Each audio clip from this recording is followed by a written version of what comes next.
A Bíblia apresenta distintas figuras para falar daqueles que servem a Jesus. Uma das alegorias é que nós somos o corpo de Cristo. A outra é que somos a noiva do Cordeiro. Mas algo que precisa ser entendido, e esse é o ponto da minha conversa com você hoje, é que somos soldados. Sim, fazemos parte de um exército, temos uma missão e uma batalha a ser travada. Esse é o assunto de hoje. Fique comigo e nos próximos minutos vamos entender a importância daquilo que Paulo fala de um soldado em serviço, não se embaraçar com as coisas dessa vida.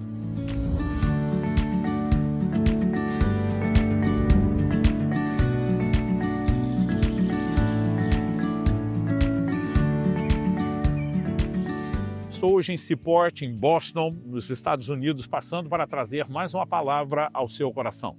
E a reflexão de hoje se baseia na segunda carta de Paulo a Timóteo, capítulo 2, verso 4, onde lemos: nenhum soldado em serviço se embaraça com os negócios dessa vida, para que possa agradar aquele que o alistou. Sim, somos soldados sob o comando de Jeová Tsabaote. Uma expressão no hebraico do Antigo Testamento significa o Senhor dos Exércitos.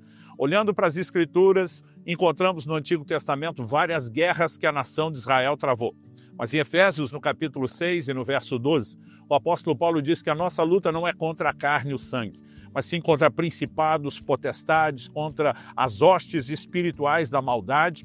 Em vários paralelos, como disse anteriormente na introdução do vídeo, a Bíblia fala de cada um de nós como soldados. Aqui, de maneira explícita, o apóstolo Paulo nos chama não apenas de soldado, mas o soldado em serviço, alguém que foi alistado para a guerra. Travamos uma batalha contra o reino das trevas, travamos uma batalha contínua contra a carne e o pecado para viver o cumprimento do plano e do propósito de Deus, não apenas em nós, mas através de nós, no que diz respeito ao avanço do seu reino na terra. E algumas verdades que precisamos compreender é justamente esse conceito de ter sido alistado por Deus, de estarmos em serviço, de sermos convocados para uma missão.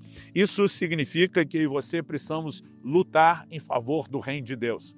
O reino de Deus não é algo apenas do qual eu e você desfrutamos, mas é algo no qual eu e você estamos envolvidos para ajudar a sua expansão, para estabelecer a sua construção, o seu avanço. Muitas vezes eu tenho percebido que as pessoas estão abraçando o reino de Deus apenas com a mentalidade de consumo. O que é que eu posso tirar disso? Quando elas deveriam entender que, além de usufruir, elas também devem contribuir. Quando eu falo contribuir, não falo apenas suporte financeiro. Nossas orações, nosso trabalho, nosso serviço, tudo aquilo que diz respeito ao avanço do reino de Deus é nossa responsabilidade. Essa palavra, no original grego, traduzida como serviço, é a palavra strateomai, e o seu significado é fazer uma expedição militar, liderar soldados para a guerra ou para a batalha. Normalmente, ela falava de cumprir a obrigação militar, estar ativo no serviço militar. Então, tanto na caverna de Adulão, nós vemos Davi pegando pessoas que estavam com necessidades e os transformando num exército, como também vemos esse mesmo resultado na visão de Ezequiel 37, quando depois de Deus soprar, ressuscitar aqueles ossos que representavam a casa de Israel, um grande exército foi levantado. Deus tem um plano e um propósito, não apenas alcançar e redimir vidas para que elas escapem da condenação eterna, não apenas para que elas sejam restauradas das suas dores, das marcas do pecado, mas para que no final do processo elas sejam aptas para servir a Deus. Então essa é a ideia do soldado em serviço. Alguém que foi resgatado não apenas para escapar do seu próprio dano, mas para ser incluído entre aqueles que vão contribuir para o avanço do reino de Deus. Depois de destacar o soldado em serviço, em segundo lugar, eu quero pegar a frase aqui: não se embaraça com os negócios dessa vida. Nós precisamos entender que o soldado ele precisa estar desprendido. Ele não pode se prender, se embaraçar com absolutamente nada. Essa expressão ela é utilizada ao longo da Bíblia. Por exemplo, em Hebreus, no capítulo 12, a Bíblia diz que nós temos que nos livrar não apenas do pecado, mas de todo o peso, nos desembaraçar deles para correr livremente. O soldado precisa estar não apenas preparado, não apenas consciente da sua missão, mas desembaraçado. Ele não pode estar preso para poder cumprir o seu chamado. Isso não significa, quando a Bíblia fala dos negócios dessa vida, que não vamos viver uma vida natural. Isso não significa que não tenhamos assuntos naturais, né? Desde o cuidar do corpo, uma vida familiar, trabalho, né? Isso não significa, como eu tenho visto alguns falar, que as pessoas que realmente são alistadas no reino de Deus têm que viver de tempo integral para o reino de Deus e não pode ter outra atividade profissional, né? De forma alguma. Nós precisamos compreender ao longo da Escritura que há pessoas que foram chamadas para um envolvimento integral com o reino e outras não. Mas todos estamos dentro de uma missão a ser cumprida. Naquelas áreas de profissão, de trabalho, de serviço, eu e você devemos fazer diferença. O ponto é não deixar que essas coisas nos prendam.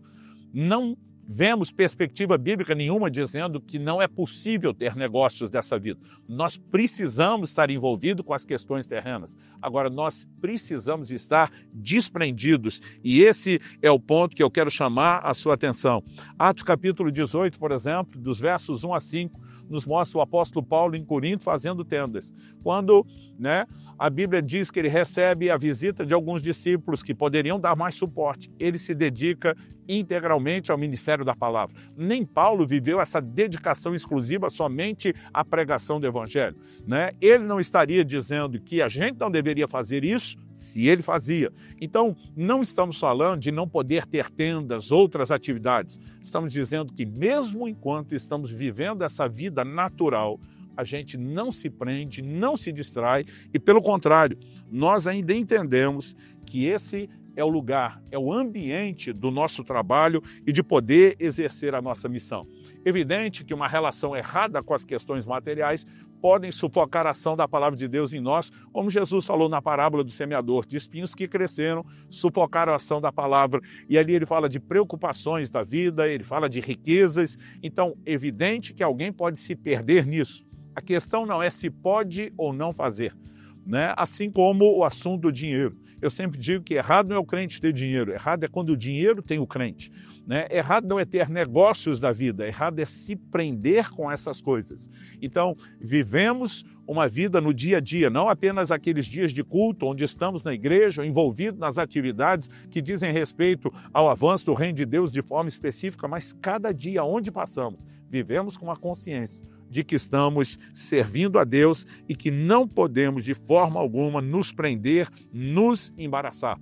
Até porque, quando olhamos para o que diz Joel, capítulo 3, versos 9 e 10, proclame isso entre as nações, declarem guerra santa e convoquem os valentes, que todos os homens de guerra se apresentem e se preparem, transformem suas lâminas de arado em espadas e as suas foices em lanças, e que o fraco diga, eu sou forte.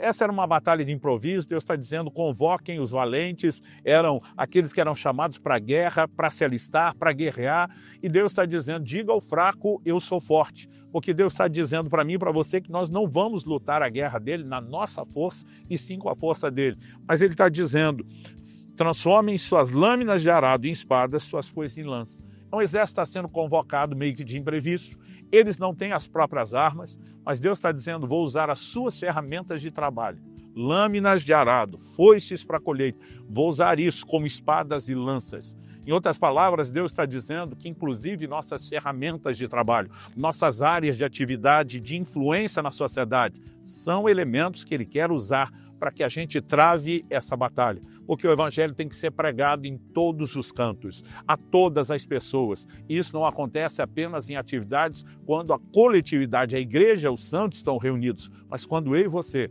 enquanto indivíduos, testemunhamos, falamos de Jesus, vivemos o evangelho, clamamos que o reino de Deus se estabeleça em cada localidade. E o propósito final? O apóstolo Paulo diz, a fim de agradar aquele que o alistou para a guerra.